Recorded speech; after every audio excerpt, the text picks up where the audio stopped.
tudo bom, cara? Tudo certinho. Prazer em te receber aqui. Prazer, tudo meu. Escuta, você foi buscar uma preciosidade. É uma preciosidade que está fazendo 50 anos esse ano.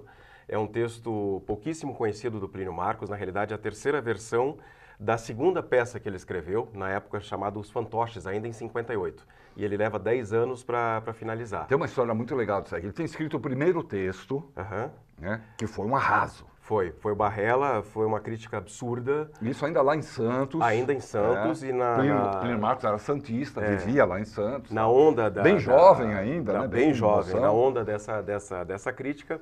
O Plínio, até muito por influência dos encontros que ele tinha com a Pagu e o marido dela, isso é a juventude, Galvão, Patrícia Galvão, ele escreve essa segunda peça que na época se chamava Os Fantoches.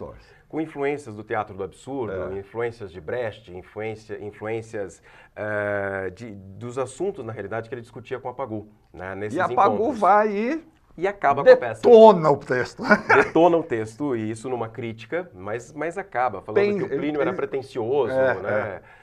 Que ele não tinha o conhecimento para escrever a respeito, né? E aí... Ele aprendeu 5 palavras e ele acha que é um dramaturgo. Exatamente. E o Plínio não se deu por rogado e tem um episódio que ele relata, a Pagu estava com uma peça e tinha um cenário meio estranho assim, e ele com os amigos, eles foram e defecaram numa espécie de complementação do cenário e colocaram isso na parede, né, antes da peça entrar em cartaz. E aquilo no calor de Santos, quando os atores chegaram, ficou insuportável, a peça teve que ser cancelada. Né? Então essa foi a vingança a lá Plínio Marcos. E depois eles sentaram, obviamente, para tomar cerveja no boteco, que era assim que ele resolvia as coisas. Então, mas aí Os Fantoches acabou se tornando a jornada, ele desceu até o entendimento. Se torna... Anos depois. Anos depois. Né? Teve uma segunda versão e, finalmente, o Jornada, que teve a primeira montagem ainda em 68, no Teatro Opinião, com direção do João das Neves. No Rio de Janeiro, né? E no elenco tinha Milton Gonçalves, Ari Fontoura, Zé Wilker, Denoir de Oliveira, Jorge Cândido e Taca Calazans. E foi uma peça que foi eleita uma das melhores do ano e o João foi indicado ao Molière com ela. E aí teve uma segunda versão dela, na realidade dessa mesma primeira montagem, porém com um elenco diferente, aqui no Maria de la Costa, em 69, e depois no Arena de Porto Alegre, em 70. E aí não foi mais montada? 78 ou 79, teve uma outra também lá no Arena e nunca mais. Nunca mais. Até porque a peça tinha sido censurada em 72, 73, né? E depois nunca mais. Então é um texto que ficou quietinho, é um texto sobre conchavos políticos, né? Sobre mandos e desmandos de poder, poder religioso, dominação, né? Mas muito diferente de tudo que o Plínio já escreveu. Continua sendo diferente. E isso que acabou me chamando a atenção. Né? São 6 personagens que estão numa situação de mendicância, então são 6 mendigos, mas poderiam ser empresários, poderiam ser políticos, quaisquer coisas. Né? E eles, através de um signo, que é o chapéu, é que ocorre a dominação do poder, né? Do chapéu e da religião. Por que o chapéu? Porque o chapéu é a forma de você pedir esmolas. Né? Então, existe um personagem que tem 4 chapéus, é proprietário, seria o grande capitalista. Existe um segundo personagem que tem apenas um chapéu, que seria um pequeno capitalista que quer ascender economicamente. E os outros, um secretário, um mentor intelectual desse grande capitalista, e os outros são os operários, que são explorados. Né? Então, quer dizer, o chapéu é uma simbologia forte. O chapéu é uma simbologia forte porque, dentre uma das teorias que são criadas, é que para você pedir esmolas é antigênico se não tiver chapéu. Se não tiver chapéu. Então você precisa ter chapéu. Quem não tem, vai ter que alugar de quem tem. E ali começa toda a exploração. Né? E a peça vai girando em função disso. E dentre esses operários existe alguém que é mais idealista, é alguém que começa a questionar esse poder religioso, porque é criado a figura de um deus, né? Na peça se chama Orongon. E esse deus, você tem que pagar taxas para esse deus, é um dízimo. Dízimo. Então esses operários, eles pagam o aluguel do chapéu, eles pagam a taxa para o deus, e por um acaso eles compram a comida de quem tem o chapéu. Ou seja, eles são escravos. Né? Então, essa exploração... Essa jornada, esse entendimento que chega, culminando com o final da peça, é justamente esse percurso do entendimento desta exploração, né? De começar a questionar as coisas. A crítica fala sobre esse texto, especificamente, que chamar de imbecil é uma provocação do Plínio em relação à população como um todo. A peça é escrita em 68, finalizada, né? Em 68. Então, a figura... Ano do AI-5, né? Pré-AI-5, né? Então, já estava... ela está na iminência do AI-5, né? Então, a primeira montagem estreou, se não me falha a memória, em junho, 12, 14 de junho, lá no Rio. Então, ela pega todo esse percurso e esse grande capitalista, ele é um cara completamente bronco. Então, você começa a fazer umas analogias, né, ao que nós tínhamos na época, mas completamente atual ao que nós temos hoje em dia. Pois é, a temática do Plínio, aliás, o Plínio falava isso, né? É o país é que não muda, né? Enfim, não é que eu seja genial, né? Mas o país é que não muda. Num rompante de humildade dele, porque são textos maravilhosos.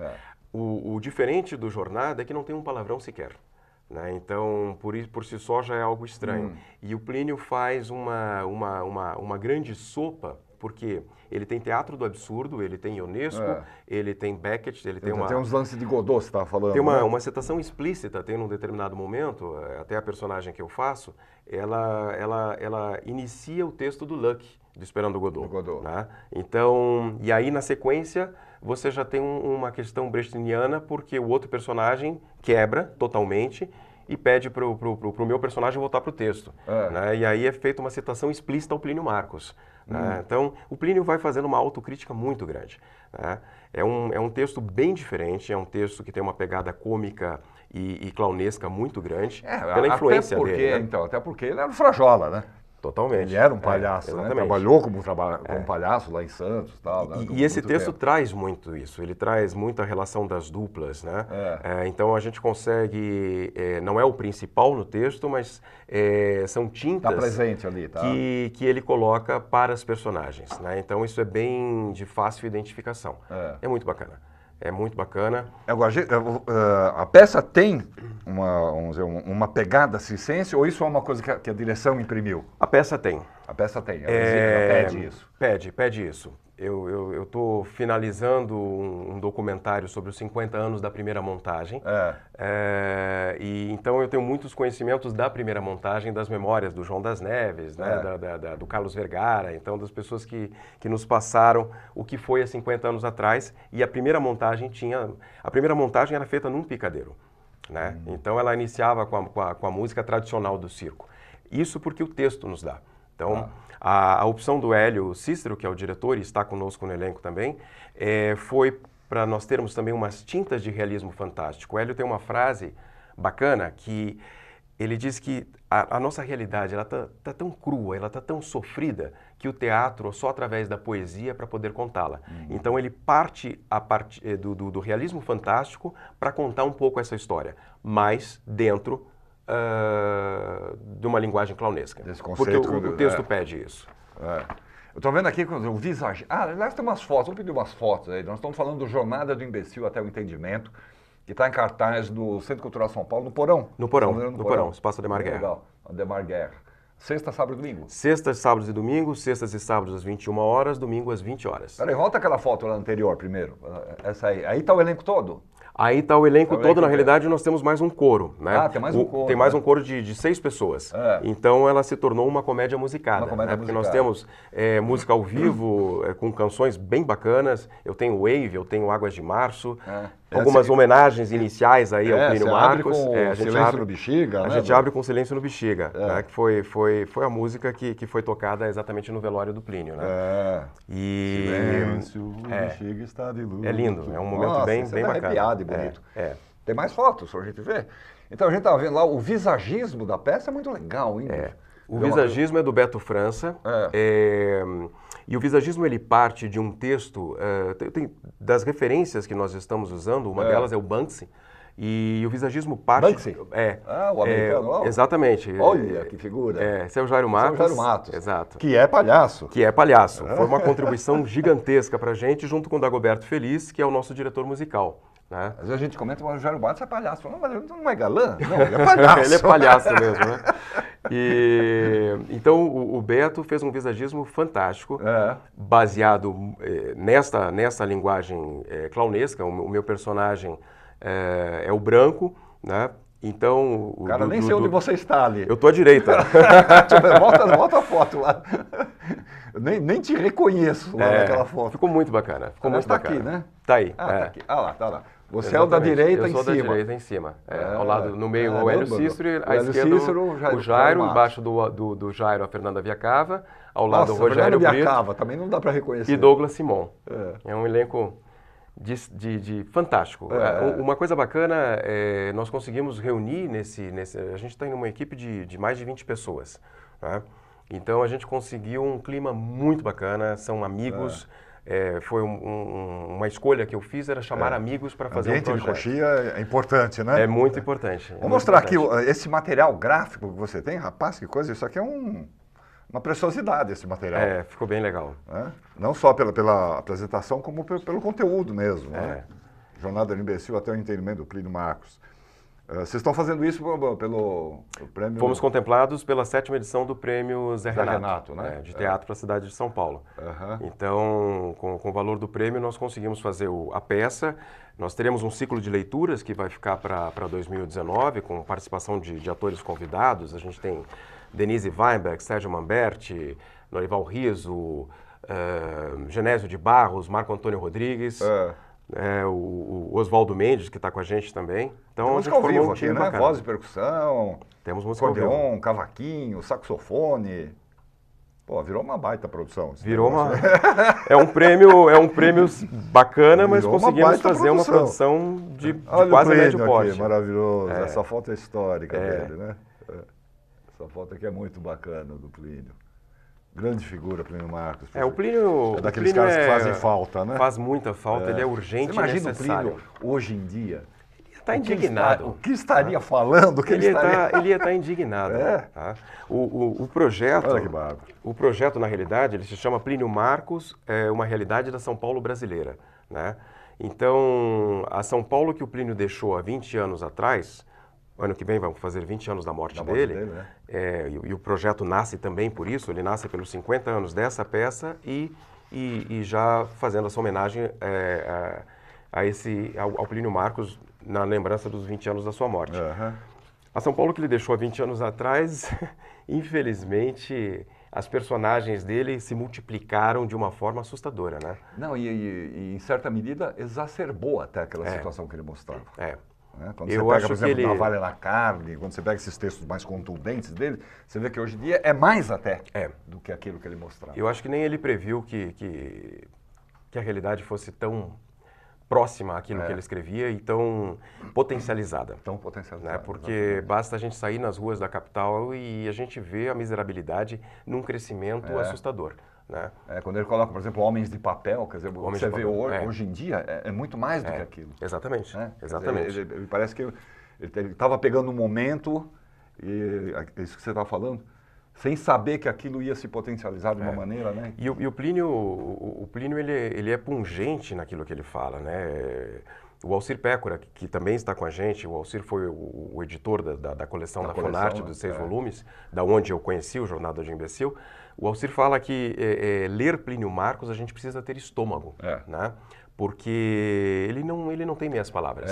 Ele fala o que tem que ser dito, né? Por isso que ele revolucionou, né? O Alcir mesmo fala, né? E fala com propriedade porque viveu muito Sim, disso. só em Santos não ele... totalmente essa realidade, mas ele viveu muito isso. Exatamente. Ali no Cais do Porto, exatamente, com aquele, exatamente. Ali muitos das personagens surgem ali, a partir desse início da história dele. E depois quando ele vem para São Paulo, né? Então, toda a história dele no início do Arena, né? Ele pega um momento maravilhoso, né? Onde nós tínhamos dois modelos de teatro, né? No final dos anos 60, dos anos 50, perdão. Nós tínhamos o TBC e o Arena, né? E o Plínio entra escrevendo uma coisa que não existia, nem num, nem no outro. E nem no outro. Né? Então, trabalhando com personagens que não eram contados, de uma forma que não era contada. E nisso que ele revoluciona, né? E ele fica ao lado de Nelson Rodrigues como os dois maiores dramaturgos que a gente tem. O carioca e o paulista, né?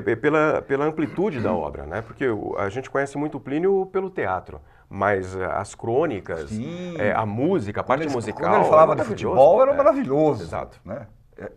É outra, vamos dizer, proximidade com o Nelson Rodrigues, que também era maravilhoso falando de futebol. Exatamente. Né? Os dois falavam de futebol de uma maneira muito legal, muito própria. Exatamente. Deles, então é um autor que faz muita falta, mas, por outro lado, que nos deixou presente muita coisa. O teatro infantil do Plínio, que é pouco conhecido, é gigantesco. Conhecido. Né? Então, e são textos maravilhosos, né? Ou as peças curtas do Plínio, né? E a personalidade dele, que era algo incrível, né? Algo incrível. E as tiradas, né? Essa peça tem algumas tiradas. É um cara que torcia pelo Jabaquara. O Jabaquara está sendo homenageado. O Jabaquara está sendo homenageado na peça. Jabuca? O Jabuca está sendo homenageado por um dos personagens. Está com a camisa do Jabaquara, que é o personagem do Douglas Simon. Ele quis fazer uma homenagem. Nós temos uma série de pequenas homenagens. Referências, né? Nós temos um Abajur Lilás na peça. Né? O Abajur Lilás vai estar fazendo 50 anos ano que vem. Né? O coro, na realidade, que essas são 6 parceiros, amigos maravilhosos que estão engrandecendo o espetáculo, ele surge porque o texto não tem o coro, porém, é uma homenagem que eu quis fazer ao bando, quando... quando ele fez o grupo, o bando, né? Tinha o grupo, o bando. João Caiabe. Exatamente. O Plínio chamava alguns amigos que estavam desempregados, enfim, precisando de grana, e ele enxertava no entreato da peça ou criava personagens para eles dividirem bilheteria. Então, o nosso coro surge como essa homenagem, né? Que são egressos ou fazem o vocacional, que é um projeto da prefeitura de teatro nas periferias, e a gente chamou esse pessoal, fez uma seleção para compor, e eles são elite. Enquanto nós somos os vagabundos, nós somos os mendigos, eles estão elitizados nas vestimentas, e eles entram com os instrumentos musicais que dá foi um achado maravilhoso. Que o Plínio fazia na Quebrada no Mundaréu. Quebrada no Mundaréu, exatamente. Né? Com o Zeca da Casa Verde, o Toniquinho Batuqueiro. Exatamente. Tinha esse lance da música. Né? Então tem uma série de homenagens explícitas e implícitas que a gente está fazendo para ele. Jornada do Imbecil até o entendimento. Então é no Centro Cultural São Paulo, sextas e sábados, 21? Às 21 horas, domingo às 20 horas. Às 20 horas. Até 16 de dezembro, ingressos a R$30, né? Meia entrada a 15, então é um preço popular. E a gente convida realmente a todos a conhecer um texto praticamente desconhecido. Né? A última vez que ele foi apresentado foi há quase 30 anos, né? Isso só em Porto Alegre. Então, e um texto completamente diferente da obra do Plínio. É isso que é o bacana. Então, é uma bela de uma oportunidade e urgente e necessária. Facebook está lá, @Jornada de um Imbecil. Instagram também, Jornada de um Imbecil. Legal. Obrigado. Parabéns pelo trabalho, hein? Obrigado. Curiosíssimo para ver que essa é uma peça do Plínio que eu nunca vi, nem por grupos amadores montados. Ela não foi realmente, é uma peça desconhecida. Então, é uma oportunidade. Obrigadão.